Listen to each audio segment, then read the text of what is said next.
उस पर किसी एक शायर ने बड़ा खूब कहा। उसमें पहले मिसरे में तरमीम करके कहना चाहूंगा कि हुक्मरान हो गए बहरे और अंधे लोग, हुक्मरान हो गए बहरे और अंधे लोग, खाक में मिल गए नगीने लोग, हर मुहिब्बे वतन जलील हुआ, रात का फासला तवील हुआ, आमिरों के गीत जो गाते रहे वही नामो दाद पाते रहे, रहजनों ने रहजनी की थी, रहबरों ने भी क्या कमी की थी। जनाब चेयरमैन साहब, सदर जमहूरिया के खुतबे में खारिजा पॉलिसी के बारे में कहा गया कि नेबरहुड फर्स्ट। इसकी नाकामी का अंदाजा इस बात से लगाया जा सकता है सर कि नेपाल एक मुल्क है जो हमारे बहुत करीबी ताल्लुकात हमारे भारत से रहे हैं। आज नेपाल नरेंद्र मोदी की सरकार को कह रहा है कि मिस्टर मोदी, अगर आप चाहें तो हम आपको और पाकिस्तान को बिठाकर बात करा देते हैं इंटरलॉक्यूटर बनकर। अब आप बताइए सर, कितनी कामयाबी है इन लोगों की। दूसरी इनकी कामयाबी देख लीजिए सर, या इनकी नाकामी, और भारत की नहीं बल्कि इनकी सरकार की नाकामी, कि अमेरिका के कांग्रेस में और सेनेटर्स ने हमारे मुल्क के ऊपर कई हियरिंग्स किए, कई रिमार्क्स किए, कई मोशंस पास किए। इतना वजीर आजम ट्रंप से बगलगीर हुए, ऐसा लग रहा था पिछले बार कि शायद बकरीद और रमजान के ईद के गले मिल रहे हैं। उसके बावजूद भी अमेरिका के कांग्रेस और सेनेटर्स भारत की पॉलिसी के ऊपर तनकीद पे तनकीद कर रहे हैं। इससे आपकी कामयाबी अंदाजा होता है। तीसरी बात सर, यूरोपियन पार्लियामेंट में भारत के खिलाफ रेजोल्यूशन मूव हो गया। ये आपकी कामयाबी या नाकामी आप खुद अंदाजा लगा लीजिए। सर, कश्मीर की पॉलिसी, बड़ा अफसोस होता है सर, और मैं समझता हूं कि इस ऐवान की तौहीन भी हुकूमत कर रही है कि गोरी चमड़ी के डिप्लोमेट्स को लेकर कश्मीर को लेकर जाते हैं, मगर भारत के अवाम ने जिसको मुंतखब किया उनको नहीं ले जाते। आखिर क्यों डरते हैं आप इन डिप्लोमेट से, इन फॉरेन कंट्रीज से? क्यों उनकी खुशामद कर रहे हैं? क्यों उनके पैरों पर गिरकर आप बता रहे हैं चलिए कश्मीर, और हम जाना चाहते तो नहीं जा सकते? ये आपकी और एक खारिजा पॉलिसी की नाकामी।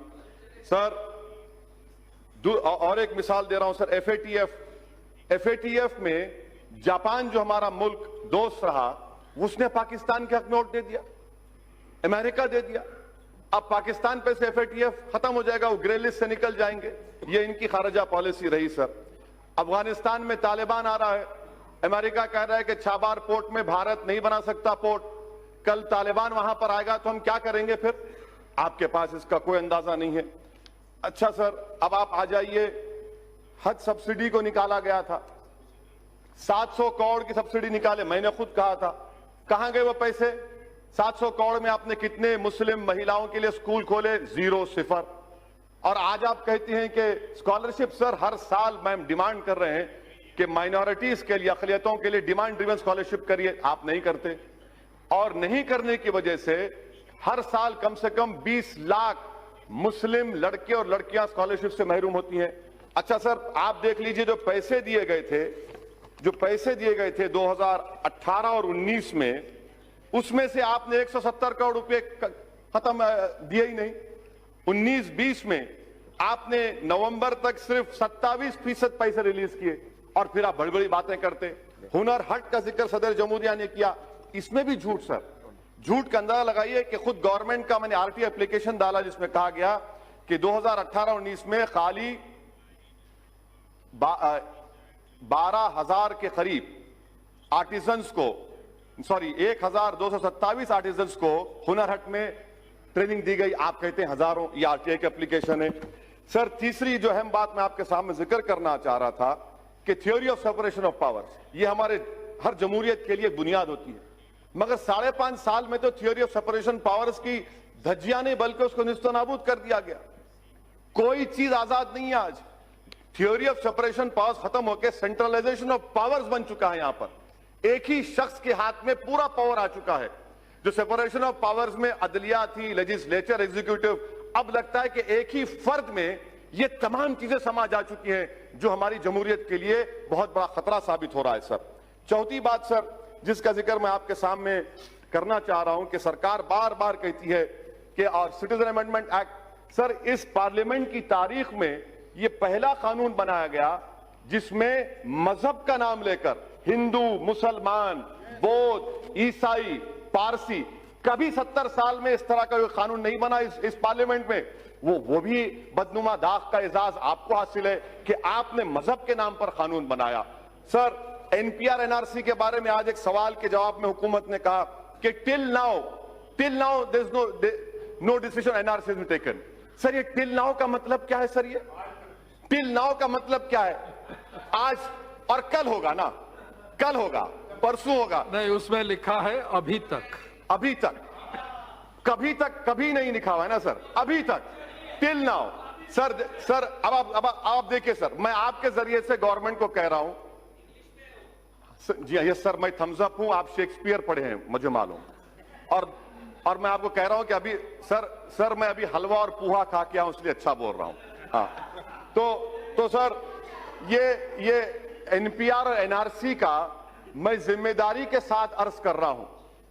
प्रधानमंत्री जब जवाब देंगे, बल्कि मैं प्रधानमंत्री को जरा हिम्मत करके कह रहा हूं, आपको चैलेंज कर रहा हूं प्रधानमंत्री को, आप ये बता दीजिए कि एनपीआर एनआरसी क्या एक सिक्के के दो रुख नहीं है? क्या एनपीआर और एनआरसी सिटीजनशिप अमेंडमेंट एक्ट के रूल्स में नहीं है 14A के तहत?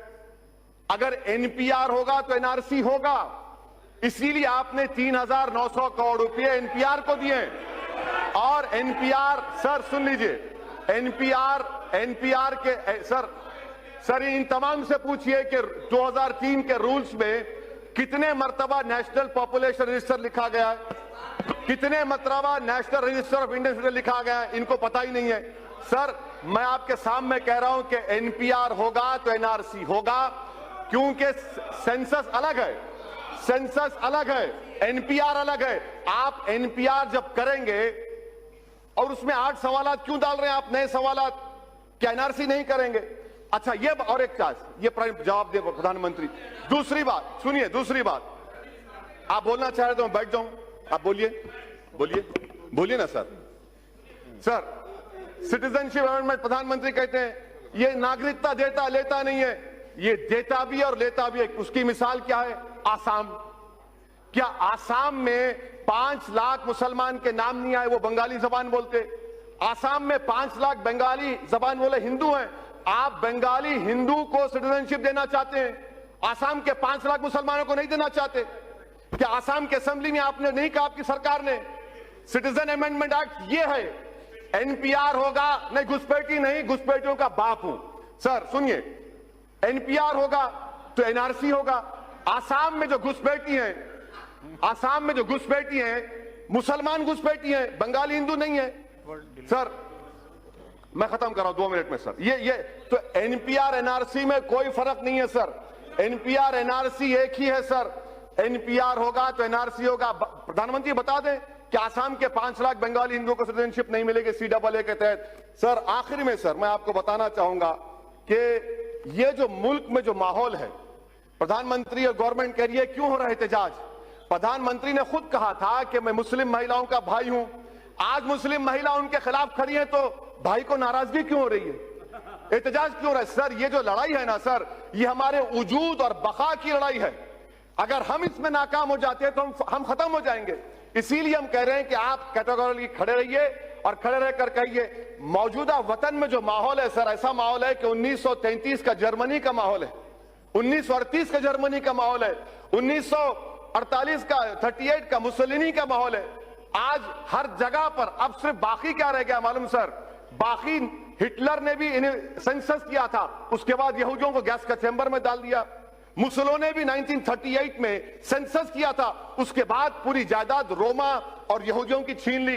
अब वही हाल यहां पर होने वाला है मुसलमानों के साथ, वही हाल होने वाला है सर, वही हाल करने वाले हैं। इनका मकसद ही वही है, इनका मकसद मैं खत्म कर रहा हूं सर, मैं खत्म कर रहा हूं सर। और दिल्ली में क्या हो रहा है? इतने पावरफुल होम मिनिस्टर है, 3-3 गोलियां चलती हैं, ये लॉ एंड ऑर्डर है आपका। कैपिटल ऑफ द कंट्री में सर, कैपिटल सर खत्म करो, 1 minute last. Capital of the country में 3-3 गोलियां चलती हैं। गोली मारो देश के गद्दारों को, मारो मुझे, कहां मारते मारो, बताओ, मारो मुझे, हिम्मत है तुमको, मारो मुझे। मैं मरने तैयार हूं। सर ये बुज़दिल हैं, ये संविधान को खत्म करना चाहते हैं, भारत को हिटलर और मुसोलिनी का मुल्क बनाना चाहते हैं, इसलिए मैं इसकी मुखालिफत करता हूं सर। Thank you sir.